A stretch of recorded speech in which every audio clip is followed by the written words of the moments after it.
Hello दोस्तों, आप सभी का स्वागत है स्टूडेंट टॉक पर। चलिए आते हैं आज के पहले क्वेश्चन पर। आपसे पूछा गया है कि विस्थापन की एसआई इकाई क्या होती है। देखो, ये कुछ आसान से क्वेश्चन है, एकदम बेसिक क्वेश्चन है जो शुरू के 8-10 तक चलेंगे, लेकिन डेफिनेटली आपको कुछ ना कुछ जरूर सीखने को मिलेगा। ठीक है, चलिए देखते हैं विस्थापन की एसआई इकाई क्या होती है। देखो, अगर हम बात करते हैं विस्थापन मतलब डिस्प्लेसमेंट की, है ना। किस चीज की बात कर रहे हैं हम, ये कर रहे हैं डिस्प्लेसमेंट। डिस्प्लेसमेंट की अगर हम बात करें तो एक तरह से डिस्टेंस ही होती है डिस्प्लेसमेंट। ठीक है, दूरी को अगर हम सीधा सीधा लेते हैं ए से बी, तो ये क्या हो जाती है, ये होती है डिस्टेंस। ठीक है, वहीं अगर हम पॉइंट ए को इधर रखें, ये गया ये गया ये गया इस तरह से, और बी यहाँ पर है, ये वाला, तो ये वाली जो डिस्टेंस होती है इसे हम बोल देते हैं क्या, ये होती है डिस्प्लेसमेंट। ठीक है, डिस्प्लेसमेंट, है ना। ये चीज आपको याद रखनी है। अब यहाँ पर अगर देखो तो ये भी दोनों ही लेंथ है, ये भी लेंथ है और ये भी लेंथ है। ठीक है, तो दोनों की इकाई क्या होगी, मीटर। दोनों को ही हम मीटर, किलोमीटर या सेंटीमीटर में रिप्रेजेंट करते हैं। तो यहाँ पर पूछा है एस आई इकाई मतलब स्टैंडर्ड, तो यहाँ पर है मीटर। ओके, अगला क्वेश्चन आपसे पूछा गया है विभवांतर की एसआई इकाई क्या होती है। विभवांतर या विभव, देखो, एक तो विभवांतर मतलब पोटेंशियल डिफरेंस। ठीक है, विभवांतर मतलब पोटेंशियल डिफरेंस। और दूसरा होता है वोल्टेज, जिसे हम बोल देते हैं विभव। विभव मतलब क्या होता है, वोल्टेज। ठीक है, इन दोनों की ही इकाई क्या होती है, वोल्ट। यहाँ पर भी वोल्ट और यहाँ पर भी वोल्ट। अब यहाँ पर आंसर क्या है, वोल्ट, बिल्कुल सही। अगर हम वाट की बात करें तो वाट किस चीज की इकाई होती है, वाट होती है पावर की इकाई। ठीक है, जूल की अगर हम बात करें, जूल किस चीज की इकाई होती है, जूल होती है ऊर्जा या एनर्जी की। कूलाम किस चीज की होती है, कूलाम होती है चार्ज की इकाई। ठीक है ना, ये चीज आपको याद रखनी है। चलिए अगला क्वेश्चन, शक्ति की अंतरराष्ट्रीय इकाई क्या होती है। शक्ति, शक्ति या पावर, तो अंतरराष्ट्रीय इकाई क्या होती है, वाट। ठीक है, किलोवाट किस चीज की होती है, किलोवाट भी शक्ति की ही होती है, लेकिन ये अंतरराष्ट्रीय नहीं होती है, सामान्य होती है, जो हम सामान्य बोलचाल में यूज करते हैं। इसके बाद आती है जूल। जूल हम ऑलरेडी देख चुके हैं कि जूल मतलब एनर्जी या ऊर्जा। वहीं अगर हम अर्घ की बात करें, अर्घ किस चीज की इकाई होती है, अर्घ भी ऊर्जा की ही इकाई होती है। ठीक है, अगला क्वेश्चन आपसे पूछा गया है कि जी के मान की एस आई इकाई। जी क्या होता है, जी होता है गुरुत्वीय त्वरण मतलब एक्सेलरेशन की यहाँ पर बात हो रही है। ठीक है, गुरुत्वीय त्वरण या ग्रेविटी। ठीक है, की बात हो रही है यहाँ पर। उसकी एसआई इकाई पूछी जा रही है आपसे कि क्या होती है एसआई इकाई। ठीक है, एसआई इकाई। अब देखो जी, अगर हम गुरुत्वीय त्वरण, किसी भी त्वरण को अगर हम लेते हैं, अगर वो त्वरण है तो मीटर पर सेकंड स्क्वायर में ही होगा। क्योंकि ऊपर ये क्या होता है, वेग के परिवर्तन की दर होती है समय के सापेक्ष, और वेग की इकाई क्या होती है, मीटर पर सेकंड, और समय तो पहले से है तो सेकंड। अब जब आप इसको सॉल्व करोगे तो आएगा मीटर प्रति सेकंड इंटू सेकंड, मतलब कि मीटर प्रति सेकंड स्क्वायर। ठीक है, ये चीज आपको याद रखनी है। तो जी क्या होता है, जी का मान एसआई इकाई वही है जो किस चीज की है, त्वरण की। ठीक है, चलिए अगला क्वेश्चन है, निम्नलिखित में से किन भौतिक मात्राओं की इकाई एक समान है। यहाँ पर एक समान इकाई पूछी है, एक जैसी इकाई किसकी है, बल और संवेग की। बल की क्या होती है, एफ, और संवेग को हम किससे रिप्रेजेंट करते हैं, एम बी। अगर आप बल को देखो तो बल क्या होता है, एम ए, है ना। तो एम ए कभी भी एम बी के बराबर नहीं होता, इनकी इकाई भी बराबर नहीं होगी। अब देखो हम बात करते हैं कार्य और ऊर्जा, तो आपने देखा होगा कि किया गया कार्य ऊर्जा में परिवर्तित हो जाता है। मतलब कि जो भी व्यक्ति कार्य करता है वो एक तो इंटरनल एनर्जी में कन्वर्ट हो जाता है, और कुछ होता है जो कि क्षय हो जाता है ना। ये होता है, ये तो इंटरनल एनर्जी जिसे हम यू से भी रिप्रेजेंट करते हैं में एकत्रित हो जाता है, और कुछ पार्ट होता है जो कि क्षय होता है। तो ऊर्जा की कार्य किस चीज में हो रहा है इकट्ठा, ऊर्जा के रूप में, मतलब कि कार्य और ऊर्जा की इकाई समान होगी। बल और दाब की बिल्कुल अलग होगी, बल अलग होता है और दाब क्या होता है, प्रति इकाई क्षेत्रफल पर लगने वाला बल। तो बल और दाब की जो इकाई होगी वो अलग अलग होंगे। अब आता है बल और कार्य, तो बल और कार्य के भी अलग होंगे। अगर आप बल को देखो तो एफ से रिप्रेजेंट करते हो, वहीं अगर आप कार्य को देखो तो एफ इंटू डी, मतलब बल गुणे विस्थापन, ये क्या होता है, फोर्स। और ये क्या होता है, ये होता है डिस्प्लेसमेंट। ठीक है, डिस्प्लेसमेंट मतलब कि विस्थापन, ये है विस्थापन और ये है बल। तो विस्थापन और बल की गुणनफल कार्य होता है। इसलिए अगर हम देखें तो बल और कार्य दोनों ही अलग अलग चीजें हैं। ठीक है, सही आंसर यहाँ पर क्या हो जाएगा, कार्य और ऊर्जा, मतलब ऊर्जा और कार्य। ओके, ये चीज आपको देखनी है। चलिए अगला क्वेश्चन आपसे पूछा गया है, न्यूटन ग्राम की एसआई इकाई क्या होती है। अगर देखो न्यूटन मीटर किलोग्राम आपको ये दिया गया है, न्यूटन मीटर किलोग्राम। ठीक है, आपके गुरुत्वाकर्षण के कारण उत्पन्न हुआ त्वरण, या फिर गुरुत्वाकर्षण का सार्वभौमिक नियतांक, दबाव या संवेग। अब देखो अगर हम बात करते हैं संवेग की, संवेग की होती है एमबी। फॉर्मूला होता है एमबी, मतलब कि किलोग्राम इंटू मीटर पर सेकेंड होनी चाहिए। तो ये तो आंसर हो नहीं सकता। अगर आप दाब पर आते हो तो एफ अपॉन ए, मतलब कि न्यूटन पर मीटर स्क्वायर, है ना, दाब का। तो ये भी नहीं है। अब इसके बाद आते हो आप सार्वभौमिक नियतांक। सार्वभौमिक नियतांक को आप जी से रिप्रेजेंट करते हो, कैपिटल जी, और ये होता है एफ इंटू एम स्क्वायर नहीं लिखते हम, आर स्क्वायर लिख देते हैं, are square upon M1 plus M1 × M2, है ना, इस तरह से। अगर आप बल की देखो तो बल की होती है न्यूटन, आर त्रिज्या होती है जिसकी इकाई होती है मीटर स्क्वायर में, और एम क्या होता है, द्रव्यमान, मतलब कि किलोग्राम इंटू किलोग्राम। इस तरह से यदि आप जी की इकाई की बात करते हो तो वो होता है न्यूटन मीटर स्क्वायर प्रति किलोग्राम स्क्वायर। ठीक है ना, ये चीज होती है। अब यहाँ पर गुरुत्वाकर्षण त्वरण की बात की जा रही है। त्वरण मतलब जी, जी क्या होता है, मीटर प्रति सेकेंड स्क्वायर। इसके अलावा जी को आप एक और तरह से रिप्रेजेंट करते हो, न्यूटन प्रति किलोग्राम, ये भी एक जी का ही मान होता है। अगर आप देखो तो ये किसी से भी मैच नहीं कर रही है, newton metre into kilogram square. तो या तो आप इसको न्यूटन मीटर स्क्वायर प्रति किलोग्राम स्क्वायर कर दो, या फिर आप एक अलग से ऑप्शन बना लो, ई नन।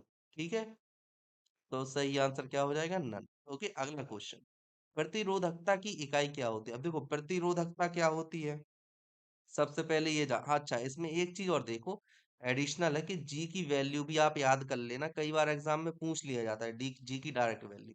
तो आपको याद होना चाहिए 6.67 × 10⁻11 मीटर स्क्वायर प्रति kilogram square into second square. ठीक है, और यहाँ तो है ही न्यूटन। ठीक है, चलिए अब हम बढ़ते हैं आगे। अगला क्वेश्चन आपसे पूछा है, प्रतिरोधकता की एसआई इकाई क्या होती है। देखो प्रतिरोधकता क्या होती है, प्रतिरोधकता होती है जो धारा के मार्ग में अवरोध उत्पन्न करे, उसे हम बोल देते हैं क्या, प्रतिरोधकता। अब बात आती है प्रतिरोधकता के फॉर्मूले की। तो जो प्रतिरोधकता होता है उसे हम रो से रिप्रेजेंट करते हैं, जो कि इक्वल टू होता है R into A upon L के। आर अगर हम देखें तो प्रतिरोध होता है जिसे हम ओम से रिप्रेजेंट करते हैं। ओके, ए की अगर हम बात करें तो ए होता है क्षेत्रफल जिसकी इकाई होती है मीटर स्क्वायर, और अगर एल की बात करें तो ये होती है लंबाई, तार की लंबाई, जिसे हम करते हैं मीटर से रिप्रेजेंट। अब देखो अगर यहाँ पर आप देखो तो ohm into metre square upon metre, तो मीटर से एक मीटर कैंसिल हो जाएगा, बचेगा क्या, ओम इंटू मीटर। तो प्रतिरोधकता की इकाई क्या हो जाएगी, ओम इंटू मीटर, है ना, ये चीज आपको याद रखनी है। सही आंसर यहाँ पर क्या हो जाएगा, ऑप्शन सी। जूल किस चीज की इकाई होती है, एनर्जी की। ओम किस चीज की इकाई होती है, ओम होती है प्रतिरोधकता, प्रतिरोध की, आर की। एम्पियर किस चीज की इकाई होती है, धारा की, मतलब कि आई की। ओके, चलिए अगला क्वेश्चन है, चाल की अंतरराष्ट्रीय इकाई क्या होती है। चाल, चाल क्या होती है, चाल मतलब स्पीड। स्पीड मतलब होता है दूरी बटे समय, मतलब कि डिस्टेंस अपॉन टाइम, है ना, ये होती है चाल। अब देखो यहाँ पर अगर आप देखो तो दूरी की इकाई क्या होती है, एसआई इकाई मीटर, और समय की क्या होती है, सेकंड। तो चाल की क्या हो जाएगी, मीटर प्रति सेकंड। सही आंसर यहाँ पर क्या हो जाएगा, मीटर प्रति सेकंड। ये इन्होंने एसआई पूछा है तो हमें एसआई मात्रक लेने हैं। एसआई मतलब एक तरह से एम के एस ही आप मान सकते हो, एम को मीटर, के से किलोग्राम, और एस से क्या होता है, सेकंड, इसलिए हम मीटर और सेकंड लेना है। ठीक है, चलिए अगला क्वेश्चन है, निम्न में से किन दो भौतिक राशियों की इकाई एक ही है। निम्न में से किन दो भौतिक राशियों की इकाई एक ही है, आपको इकाई निकालनी है। अब देखो बल, बल एक तरफ है आपके पास में, बल इक्वल टू एम ए, और एम को आप कैसे रिप्रेजेंट करोगे इसे, m into d v by d t. ये होता है वेग। तो अगर आप देखो तो बल कैसा होता है, बल इक्वल टू होता है द्रव्यमान और वेग परिवर्तन की दर। ठीक है। वहीं एक तरफ दी है आपको केवल गति, आप गति को मान सकते हो वेग से, अगर आप इसे फोर्स मानते हो तो इसे भी मानते हो। अब देखो फोर्स और भी की इकाई सेम नहीं हो सकती, अगर फोर्स की इकाई भी के बराबर होगी तो एम कहाँ से आया, ठीक है ना, तो फोर्स की इकाई में किलोग्राम एक्स्ट्रा होता है, इसलिए ये आंसर नहीं है। दूसरा बल और भार, अगर आप बल को देखो तो एफ इज इक्वल टू होता है एम ए। एम क्या होता है किलोग्राम में, और ए क्या होता है त्वरण, जो कि होता है मीटर प्रति सेकंड। दूसरी तरफ अगर हम भार को देखते हैं डब्लू, तो वो क्या होता है एम इंटू जी। अगर आप डब्लू को देखो, एम को देखो तो क्या होता है किलोग्राम में। ठीक है। वहीं अगर आप जी को देखो, जी क्या होता है गुरुत्वीय त्वरण 9.8 मीटर प्रति सेकंड स्क्वायर, तो ये क्या होता है मीटर प्रति सेकंड स्क्वायर में। तो अब देखो इन दोनों की इकाई सेम हो जाएगी। यहाँ पर अगर आप बल की देखो तो किलोग्राम इंटू मीटर प्रति सेकंड स्क्वायर, वहीं अगर आप भार की देखते हो तो क्या हो जाएगा किलोग्राम इंटू मीटर प्रति सेकंड स्क्वायर। तो दोनों की इकाई सेम है बल और भार की। ओके। दाब और बल की सेम हो नहीं सकती, एफ और दूसरी तरफ P is equal to F upon A, तो ये तो हो नहीं सकती, और बल और दाब एक ही चीज है। ठीक है। चलिए अगले क्वेश्चन पर आते हैं। आपसे पूछा गया है कि एस आई इकाई जूल प्रति सेकंड, जूल प्रति सेकंड किसकी है, एक तरफ है आपको जूल और एक तरफ है आपको सेकंड। मतलब यहाँ पर जूल को अगर आप देखो तो ऊर्जा, ऊर्जा मतलब एनर्जी, और सेकंड मतलब होता है टाइम।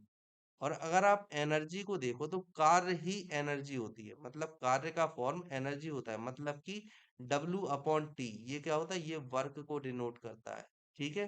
क्योंकि जो वर्क होता है, वर्क मतलब कार्य ऊर्जा का ही एक रूप होता है। तो अब आप देखो प्रति इकाई समय में किया गया कार्य क्या कहलाती है, शक्ति। ठीक है। प्रति इकाई समय में आप जितना कार्य करते हो उसे हम शक्ति से रिप्रेजेंट करते हैं। तो कार्य नहीं हो सकता, सही आंसर क्या हो जाएगी, शक्ति। Okay. Option B is right. ठीक है। आई होप कि आप लोगों को यहाँ तक समझ में आ रहा होगा। अगला क्वेश्चन आपसे पूछा गया है, निम्न में से कौन सी तापमान की इकाई, तापमान देखो तापमान जो होता है टेम्परेचर, इसकी कई इकाइयां होती हैं, डिग्री सेल्सियस भी होती है, केल्विन भी होती है, रोमर में भी हम रिप्रेजेंट करते हैं, और फ़ारेनहाइट में भी हम इसे रिप्रेजेंट करते हैं। लेकिन अगर एसआई की बात आती है तो एसआई में आपको लेना है केल्विन, है ना। कई बार लड़के गलती कर देते हैं, डिग्री सेल्सियस ले लेते हैं, इसीलिए उन्होंने डिग्री सेल्सियस पहले स्थान पर दिया। तो डिग्री सेल्सियस तो आपको लेना ही नहीं है, ये चीज आपको याद रखनी है। सही आंसर क्या है, केल्विन। और डिग्री किस चीज की इकाई होती है, डिग्री इकाई होती है कोण की, है ना। लेकिन अगर हम एसआई इकाई की बात करें, इसकी एसआई इकाई, तो वो क्या होती है, रेडियन। ठीक है। एसआई इकाई होती है रेडियन, याद रखना है आप। फ़ारेनहाइट, फ़ारेनहाइट भी होती है किसकी, टेम्परेचर की होती है। ठीक है, याद रखना है। ओके। लेकिन अगर एसआई इकाई की बात आए तो केल्विन। चलिए अगला क्वेश्चन है, दी गई भौतिक राशियों में से क्या सापेक्ष राशि है। सापेक्ष राशि, सापेक्ष राशि का मतलब क्या होता है, सापेक्ष राशि का एक सीधा सा मतलब होता है जिसे किसी अन्य चीज के सापेक्ष व्यक्त किया जा सके। ठीक है। सापेक्ष क्या होती है, देखो सापेक्षता का मतलब होता है अन्य किसी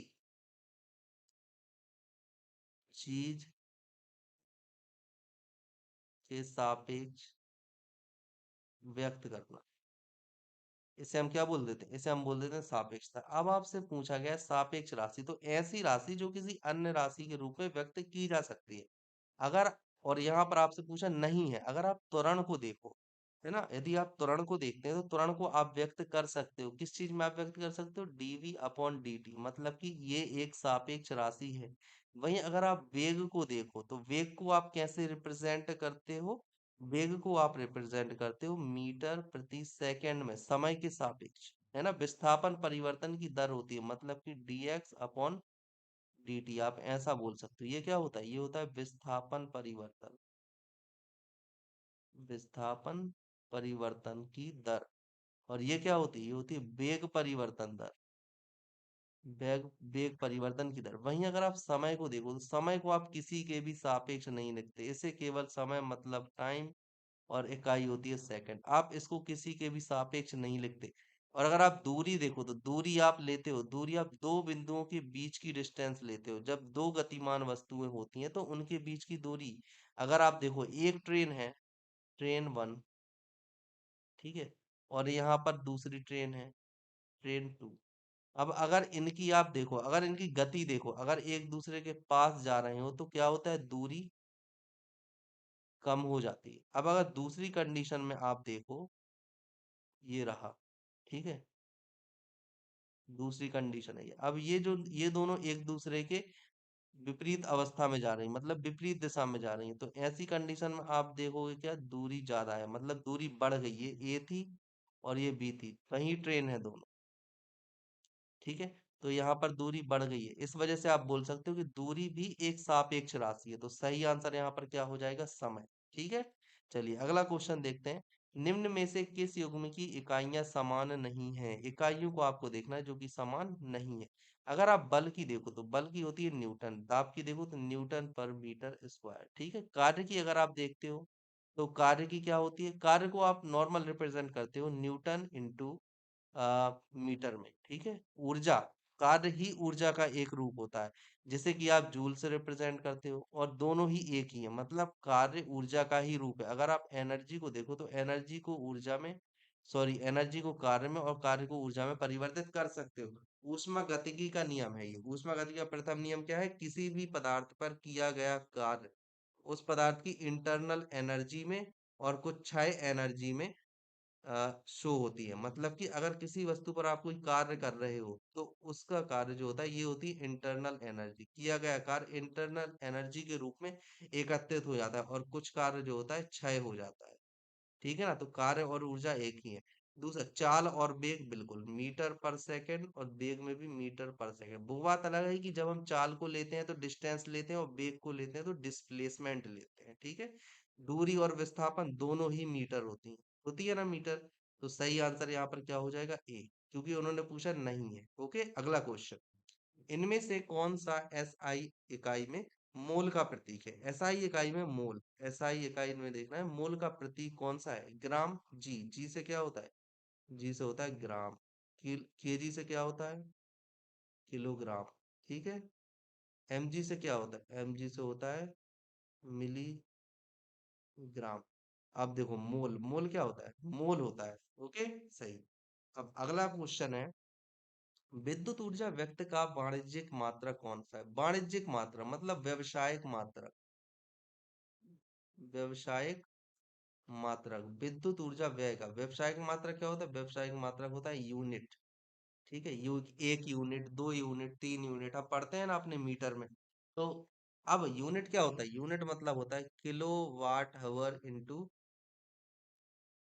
ठीक है, घंटा, ठीक है, किलो वाट आवर हो गया। अब तो किलो वाट आवर मतलब अगर आप किलो को देखो तो 10 की घात 3 वाट, और आवर को 3600। अब यहाँ से क्या आएगा, 3.6 into 10 to the power 5 kWh। मतलब एक यूनिट किसके बराबर होती है, ये क्वेश्चन आता है 3.6 into 10 to the power 15 kilowatt hour, है ना, ये होता है। ये क्वेश्चन आता है और इसको भी आपको पढ़ना है, ठीक है, याद रखना है आपको, बिल्कुल इंपॉर्टेंट है ये। और कई बार ऐसा भी लिख के दे देते हैं कि 36 इंटू 10 to the power 6, ऐसा भी लिख के दे देते, सॉरी, ऐसा ही लिख के देते हैं, या फिर 36 इंटू 10 to the power 4, इस तरह से लिख देते हैं, ठीक है। तो आपको दोनों पता होने चाहिए। ओके, चलिए अगला क्वेश्चन। अब देखो, जूल किस चीज का होता है, जूल होता है एनर्जी। वोल्ट वोल्टेज का होता है, किलो वाट घंटा, जो मैंने आपको अभी बताया। और वाट किस चीज का होता है, शक्ति का होता है, पावर का होता है, ठीक है ना। तो ये तीनों आंसर नहीं है, आंसर क्या है, ऑप्शन सी। अगला क्वेश्चन, मात्रा कूलाम प्रति सेकंड। अगर देखो कूलाम प्रति सेकंड की आपसे बात की जा रही है, कूलाम पर सेकंड, ठीक है। अब देखो कूलाम मतलब आवेश, और सेकंड मतलब समय, मतलब कि टी। अब देखो Q/T इज इक्वल टू क्या होता है, आई, इकाई समय में प्रवाहित आवेश की मात्रा, ठीक है। इकाई समय में, अगर आप यहां से देखो Q/T का मतलब क्या हुआ, Q/T का मतलब हुआ इकाई समय में प्रवाहित आवेश, अब देखो, इकाई समय में प्रवाहित आवेश क्या कहलाता है? ये कहलाती है धारा। ठीक है। सही आंसर यहाँ पर क्या हो जाएगा? एम्पियर। ठीक है, क्योंकि धारा का मात्रा क्या होता है? एम्पियर, मतलब करंट। ओके, ये वोल्ट तो वोल्टेज, और ये समय। ठीक है, और जूल तो क्या है? जूल तो है ही एनर्जी का। ओके, तो ये तीनों नहीं है। सही आंसर क्या है? एम्पियर। अगला क्वेश्चन है, तरंग वेग का एसआई मात्रक क्या होता है? तरंग वेग का एसआई मात्रक मीटर प्रति सेकंड होता है, हर्ट्ज होता है, सेकंड होता है, या मोटर हो? देखो, अब वेग चाहे कोई भी हो, चाहे तरंग वेग हो या कुछ और हो, मात्रक हमेशा मीटर प्रति सेकंड ही होगा, क्योंकि वेग है। वेग मतलब मीटर प्रति सेकंड। आपको ये चीज याद रखना है। जो हर्ट्ज होता है, हर्ट्ज किस चीज का होता है? फ्रीक्वेंसी का होता है। फ्रीक्वेंसी का होता है, मतलब आवृत्ति का होता है मात्रक। ठीक है, याद रखना है आपको। सेकंड किस चीज का होता है? टाइम का, मतलब समय का होता है। मीटर किस चीज का होता है? लेंथ का। ठीक है ना? लेंथ मतलब लंबाई का होता है। आपको ये चीज याद रखनी है। चलिए, अगला क्वेश्चन है, एक हॉर्स पावर किसके बराबर होता है? हॉर्स पावर 1 HP किस चीज का मात्रक होता है? पावर का। पावर मतलब शक्ति का। इस चीज का मात्रक ये शक्ति का। और आपको याद रखना है कि जो एक हॉर्स पावर होता है ना, वो होता है 746 वाट की, है ना? ये चीज याद रखना है। और ये जो हॉर्स पावर है, ये कैसा मात्रक होता है? ये होता है एक व्यवहारिक या व्यवसायिक मात्रक। व्यवसाय, व्यवहारिक मात्रक होता है। आपने देखे होंगे ना, बहुत से मात्रक है जो व्यवहारिक होते हैं, जैसे कि लाइट ईयर। लाइट ईयर एक व्यवहारिक मात्रक है। आप अगर एसआई की बात करो तो मीटर होता है लंबाई का, लेकिन व्यवहारिक मात्रक क्या हो जाता है? Light year. इसी तरह से बहुत सारे मात्रक है जो केवल व्यवहार में ही उपयोग किए जाते हैं। जैसे कि आपने देखा होगा, तोला। आप देखते हो, जब सोना लेने जाते हो तो आपको तोला बोल दिया जाता है। कितना होता है? 10 या 12 ग्राम का होता है तोला। तो ये एक व्यवहारिक मात्रक है। कैसा मात्रक है ये? व्यवहारिक। जो उपयोग में तो आता है, लेकिन सामान्यता है, सामान्य उपयोग में आता है। ठीक है, अगला क्वेश्चन। इसका टिक कर दिया ना मैंने? सही आंसर क्या है? 746 वाट। ओके। चलिए, अगला क्वेश्चन है, प्रतिदीप्ति। प्रतिदीप्ति मतलब इल्यूमिनेशन की माप निम्न में से किसका उपयोग करके की जाती है? मतलब इसका सीधा सीधा सा मतलब है चमक, है ना? चमक की माप की बात आपसे की जा रही है। अब देखो, मिली वोल्ट मीटर में नहीं, स्ट्राबोस्कोप, लक्स मीटर, या इनमें से कोई नहीं तो लक्स मीटर। लेकिन स्ट्राबोस्कोप का भी आपको पता होना चाहिए कि स्ट्राबोस्कोप करता क्या है। तो आपको याद रखना है, जो घूर्णन होते हैं ना, घूर्णन या कंपन, उनके मापन के लिए उपयोग होता है। किस चीज के मापन के लिए? एक तो आपको याद रखना है घूर्णन, और दूसरा आपको याद रखना है कंपन। ठीक है, कंपन मापन के लिए इसका उपयोग किया जाता है। किस चीज का? स्ट्रेबोस्कोप का। स्ट्रेबोस्कोप। ठीक है, याद रखना है। चलिए, अगला क्वेश्चन है, अम्ल या भस्म। अम्ल, भस्म मतलब क्षार। ठीक है, के परिरक्षण के लिए किसका प्रयोग किया जाता है? अमोनिया के पात्र का, कोबाल्ट का, लिटमस का, या इनमें से कोई नहीं? या देखो, इसका आप परीक्षण कर रहे हो तो किस चीज का उपयोग करोगे? लिटमस का। लिटमस के बारे में ऑलरेडी हम कई बार देख चुके हैं। लिटमस क्या होता है? लिटमस एक तरह के, दो तरह उनसे निकाला जाता है, शैवाल से, क्या जिसे हम क्या बोलते हैं? लेमिनेरिया। लेमिनेरिया शैवाल से इसे हम प्राप्त करते हैं। किस चीज को? लिटमस को। ये चीज आपको याद रखनी है। ओके। और इसका जो नेचुरल कलर होता है, नेचुरल कलर कैसा होता है? बैगनी होता है। कैसा होता है? बैगनी, मतलब कि वायलेट होता है। ठीक है। और अगर आप एसिड में बात करते हो, और दूसरी तरफ आप बात करते हो बेस में, मतलब क्षार में, तो एसिड में इसका कलर हो जाता है रेड। और अगर आप बेस में बात करते हो तो बेस में इसका कलर कैसा हो जाएगा? बताइए। रेड के अलावा ब्लू। ठीक है, याद रखना है। चलिए, अगला क्वेश्चन है, भोजन का अनिवार्य अवयव कौन सा है? भोजन में सबसे ज्यादा इंपॉर्टेंट, जो अनिवार्य होता है, जो होता ही होता है आपके खाने में, वो क्या होता है? प्रोटीन नहीं, स्टार्च नहीं, ग्लूकोज नहीं। क्या आंसर होता है? कार्बोहाइड्रेट। कार्बोहाइड्रेट बहुत ज्यादा इंपॉर्टेंट। जैसे आपने देखा हो, जब व्यक्ति को टाइफाइड हो जाता है, जैसे व्यक्ति को टाइफाइड हो, है ना, तो उससे क्या बोला जाता है? कि आलू खाओ भाई। बोलते हैं ना कि आलू खाओ। क्यों आलू? आलू इसलिए खाने को बोला जाता है क्योंकि ये रिच स्रोत होता है। कैसा होता है? रिच सोर्स होता है। किस चीज का? कार्बोहाइड्रेट का, है ना। और कार्बोहाइड्रेट क्या होते हैं? मेन होते हैं, हमारे ऊर्जा के मेन स्रोत होते हैं। इसलिए भोजन का अनिवार्य तत्व क्या होता है? कार्बोहाइड्रेट। क्योंकि हम भोजन करते क्यों हैं? ऊर्जा पाने के लिए। और ऊर्जा किस में होती है? कार्बोहाइड्रेट में, सबसे ज्यादा। ओके।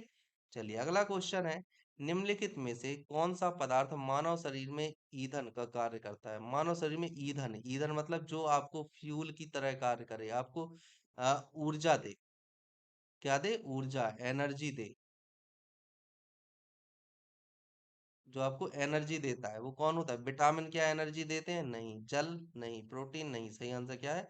कार्बोहाइड्रेट। कार्बोहाइड्रेट है जो कि आपको एनर्जी देते हैं, इसलिए हम उसे ईंधन बोल देते हैं। अब देखो, कैप्सूल का आवरण किसका बना हुआ था? अंडे के छिलके का। अंडे के छिलके का तो बना ही नहीं सकते हैं, क्योंकि ये क्या होता है? कार्बोनेट होता है, इसका हम उपयोग नहीं करेंगे। सेलुलोज नहीं। स्टार्च, देखो स्टार्च का होता है। प्रोटीन नहीं। देखो, अब देखो, जो अंडे, जो कैप्सूल होता है ना, कैप्सूल का जो कवर होता है, वो दो चीजों का होता है। एक तो आपको याद रखना है स्टार्च का, और एक आपको याद रखना है किसका? जिलेटिन। ठीक है ना। याद रखना है आपको, किस चीज को याद रखना है? आपको याद रखना है जिलेटिन का बना हुआ होता है। तो स्टार्च और जिलेटिन इन दोनों का बना होता है। जिलेटिन क्या होते हैं? एक तरह से प्रोटीन, प्रोटीन होते हैं। और स्टार्च, स्टार्च एक नॉर्मल होता है। ठीक है। तो अगर आपसे कभी स्टार्च ऑप्शन में ना दिया जाए, अगर मान लीजिए स्टार्च ऑप्शन में नहीं है, तो आपको जिलेटिन टिक करके आना है। ये चीज आपको याद रखनी है, एक तो स्टार्च और दूसरा जिलेटिन। ठीक है। अगला क्वेश्चन, शहद का प्रमुख घटक क्या होता है? शहद, सुक्रोज, माल्टोज, फ्रक्टोज या ग्लूकोज? शहद क्या होता है? फ्रक्टोज। देखो, ये सभी मीठे होते हैं, है ना। लेकिन मेनली क्या होता है? जो फल होते हैं, जैसे फ्रूट हो गया, फ्रूट हो गया, इसके अलावा हनी हो गई, मतलब शहद हो गई, इन सभी में क्या पाया जाता है? इन सभी पाया जाता है फ्रक्टोज। ठीक है। और जो शुगर होती है, शुगर, इसमें क्या होता है? सुक्रोज, है ना। इसलिए तो हम इसे शुगर बोल देते हैं। तो ये चीज आपको याद रखना है। तो जो फ्रूट होता है, फ्रूट में भी फ्रक्टोज ही होता है। ओके। अगला क्वेश्चन, निम्नलिखित में कौन सी शर्करा तत्काल ऊर्जा प्रदान करती, तुरंत ऊर्जा दे? आपने देखा होगा कि जो धावक होते हैं, जो मैराथन होती है, मैराथन होती है ना, तो मैराथन में क्या होता है? जो वाटर दिया जाता है, वाटर, है ना। और वाटर वो सिंगल नहीं होता है, ग्लूकोज युक्त होता है। ग्लूकोज मिक्स वाटर होता है वो। देखिए मैं लिख दूं एक बार, तो ये जो वाटर होता है ये कैसा होता है? ग्लूकोज मिक्स होता है ना। अब देखो, ग्लूकोज इसलिए दिया जाता है क्योंकि उसको फौरन ऊर्जा में कन्वर्ट हो जाए, जो भी उसने लिया है। जैसे क्योंकि धावक है, 21 किलोमीटर की दौड़ होती है, तो हो सकता है कि धावक थक जाए, ऐसी कंडीशन में उनको ग्लूकोज दिया जाता है, जिससे कि तुरंत ऊर्जा में कन्वर्ट हो। क्योंकि उनके पास इतना टाइम नहीं है कि उनको कार्बोहाइड्रेट दिया जाए और फिर वो कार्बोहाइड्रेट बचे, फिर कहीं जाके आपको ऊर्जा प्राप्त हो। ठीक है ना। अगर आप ग्लूकोज देते हो, आप इतना बस याद रख लो, ग्लूकोज, अगर आप ग्लूकोज देते हो तो डायरेक्ट एनर्जी मिलती है ना, इंस्टेंट। और अगर आप कार्बोहाइड्रेट या कुछ भी देते हो,